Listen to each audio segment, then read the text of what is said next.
இது மகிமை நேரம்.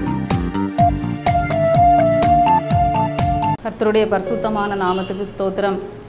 இந்த நல்ல நாளின் காலை வேளையிலே இந்த வருஷத்தின் இறுதி நாளுக்காக நாம் ஆண்டவருக்கு நன்றி செலுத்துவோம்.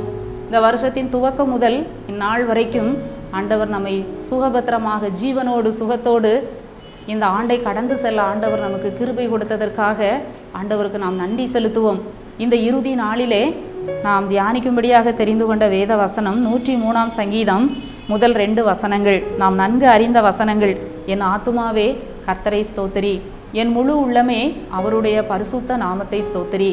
என் ஆத்துமாவே கர்த்தரை ஸ்தோத்திரி, அவர் செய்த சகல உபகாரங்களையும் மறவாதே. ஆண்டவர் செய்த சகல உபகாரங்களையும் நீ மறவாதே. தாவீது தன்னுடைய ஆத்துமாவிலே தன்னிடத்திலே அவர் பேசுகிறார். என் ஆத்துமாவே நீ கர்த்தரை ஸ்தோத்திரி, என் முழு உள்ளமே அவருடைய பரிசுத்த நாமத்தை ஸ்தோத்திரி, அவர் செய்த சகல உபகாரங்களையும் மறவாதே. அவர் எவ்வளவோ நெருக்கப்பட்டவர், வாழ்க்கையிலே கஷ்டப்பட்டவர், எவ்வளவோ துன்பங்களையும் துயரங்களையும் அனுபவித்தவர். அவர் தன்னுடைய ஆத்துமாவுக்கு சொல்லுகிறார், அவர் செய்த சகல உபகாரங்களையும் மறவாதே. இந்த நாளிலே நாமும் கூட ஆண்டவர் நமக்கு செய்த உபகாரங்களை நாம் மறக்கக்கூடாது.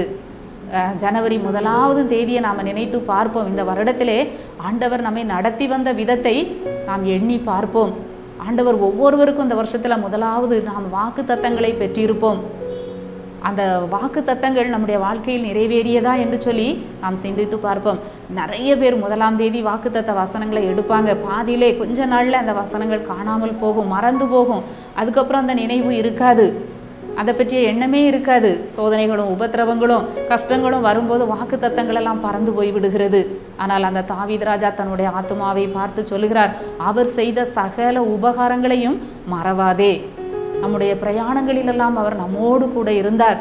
எத்தனையோ பேர் இந்த வருடத்தை ஆரம்பித்தவர்கள் அந்த முடிவிலே அவர்கள் இல்லாமல் போய்விட்டார்கள். அவர்கள் ஆண்டவரிடத்திலே போய் சேர்ந்து விட்டார்கள். ஆனாலும் கூட நாம் இந்த நிமிஷம் வரையிலும் உயிரோடு இருப்பது ஆண்டவருடைய கிருபை. நம்முடைய எல்லா ஜெபங்களுக்கும் அவர் கேட்டார். நம்ம எவ்வளவோ ஜெபத்தை இந்த வருஷத்திலே நாம் ஏறெடுத்திருக்கிறோம், எவ்வளவோ விண்ணப்பங்களை ஆண்டவரிடத்திலே வைத்திருக்கிறோம். ஆண்டவர் எல்லா ஜெபத்திற்கும் அவர் பதில் கொடுத்திருக்கிறார். ஆண்டவர் இந்த வருடம் முழுவதும் நம்மை பாதுகாத்திருக்கிறார். நாம் ஆண்டவருடைய சமூகத்திலே உட்கார்ந்து நாம் அதை நினைத்து பார்க்க வேண்டும்.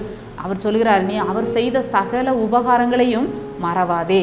இன்றைக்கு மனிதர்கள் எளிதாக ஒருவர் செய்த உபகாரத்தை மறந்து விடுவார்கள். நன்றி இல்லாத ஒரு உலகத்திலே நாம் வாழ்கிறோம். எவ்வளவு பெரிய உதவி ஒரு மனிதன் செய்தாலும் கொஞ்ச நாட்களில் ஈஸியாக அதை என்ன செய்திருவாங்க, மறந்துடுவாங்க. அப்போ ஒரு மனிதன் என்ன செய்வானா, எவ்வளோ பெரிய காரியம் செய்தேன், என்ன அவன் மறந்துட்டான்னு சொல்லி மனிதர்கள் துக்கப்படுவது, வேதனைப்படுவது நாம் பார்க்கிறோம். ஒரு சாதாரண ஒரு மனிதன் கூட ஒருவர் செய்த உதவியை மறந்தால் அவன் எவ்வளவாக துக்கப்படுகிறான். ஆனால் ஆண்டவர் இந்த வருஷத்தின் கடைசி நாளிலே அவரும் என்ன செய்கிறார், நாம் நன்றியோடு இருக்க வேண்டும், அவர் செய்த உபகாரத்தை நாம் மறக்கக்கூடாது என்று சொல்லி ஆண்டவர் எதிர்பார்க்கிறார். ஒருவேளை நம்மை விட நல்ல பரிசுத்தவான்கள், ஜெபிக்கிறவர்கள், ஆண்டவருடைய பிள்ளைகள், ஊழியம் செய்தவர்கள் இந்த வருடத்திலே ஆண்டவருடைய ராஜ்யத்திலே போய் சேர்ந்திருக்கலாம். நம்முடைய நீதியின்படியோ பரிசுத்தத்தின்படியோ நம்முடைய பலத்தின்படியோ இந்த வருடத்தை நாம் கடந்து செல்லவில்லை. தாவீது ராஜா சொல்லுகிறார், தீயையும் தண்ணீரையும் நாங்கள் கடந்து வந்தோம், மனுஷரை எங்கள் தலையின் மேல் ஏறி போக பண்ணினீர்.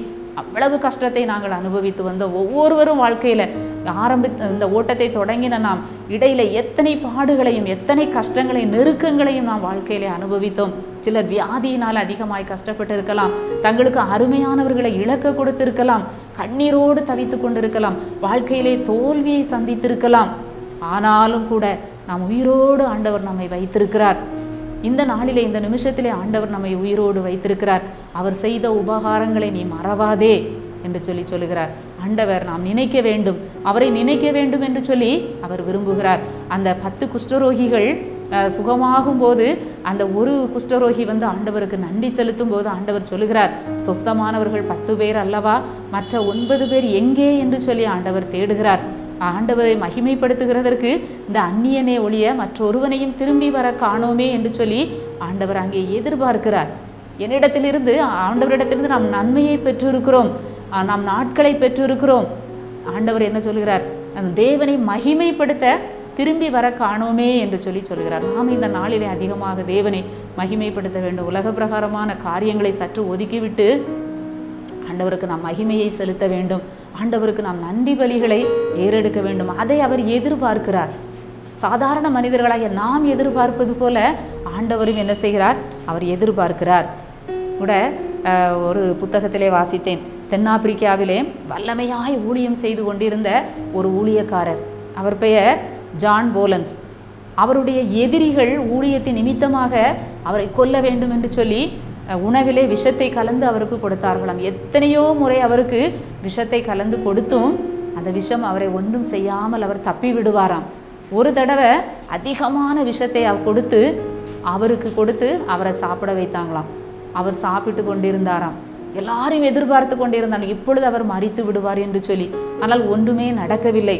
உடனே அவர்கள் ஆச்சரியத்தோடு அவரிடத்திலே கேட்கிறார்கள், அப்போ நாங்கள் இவ்வளவு விஷம் கொடுத்து சாப்பாட்டில் கொடுத்தோம், உங்களை ஒன்றுமே செய்யலையே, என்ன ரகசியம் என்று கேட்கிற பொழுது அவர் சொல்கிறார், நான் அந்த உணவை சாப்பிடும் முன் தேவனை மனதார துதிப்பேன். அந்த உணவை நான் மன நிறைவோடு நான் உண்பேன். அதனால அந்த காரியங்கள் என்னை என்ன செய்கிறது? அந்த ஆண்டவரை நான் துதிக்கிற காரியம் இந்த தீமையை எனக்கு நன்மையாய் மாற்றுகிறது. நான் தேவனை மனதார துதிப்பேன். சாப்பாடு கிடைச்சத உடனே நான் என்ன செய்ய மாட்டேன்? சாப்பிட மாட்டேன். அந்த உணவுக்காக மனதார துதித்து நான் என்ன செய்வேன்? மன நிறைவோடு உண்பேன். ஆண்டவரே, ஒரு நல்ல ஆகாரத்தை எனக்கு தந்திருக்கிறீர். ஆகாரம் இல்லாமல் இன்னைக்கு கஷ்டப்படுகிற மக்கள் எத்தனை பேர் இருக்காங்க. ஆகாரம் இருந்து சாப்பிட முடியாமல் எத்தனையோ பேர் கஷ்டப்படுகிறார்கள். ஒருவேளை வியாதி நிமித்தமாக அவர்களால் சாப்பிட முடியாமல் இருக்கலாம். இல்லை மனதளவில் துக்கப்பட்டு எச்சி கூட விழுங்க முடியாத அளவுக்கு பாரத்தோடு இருக்கிற மக்கள் உண்டு.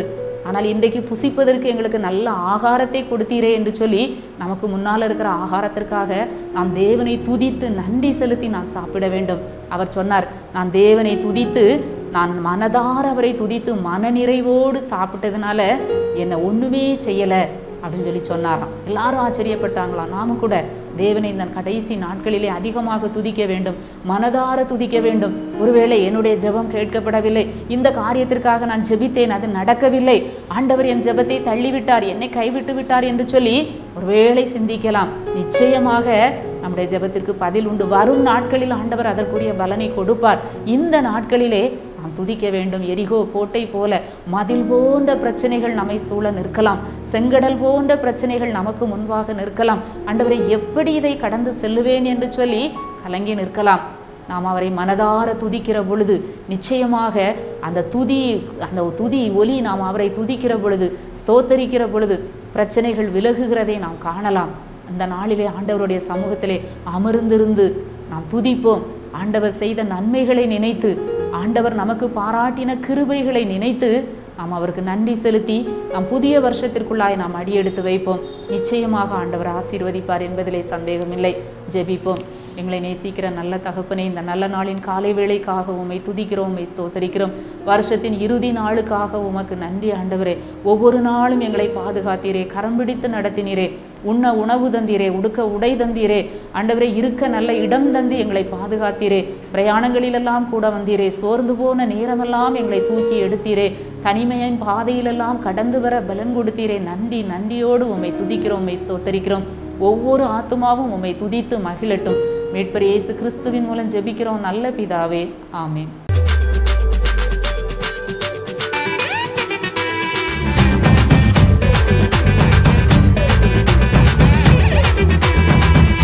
மகிமை மகிமை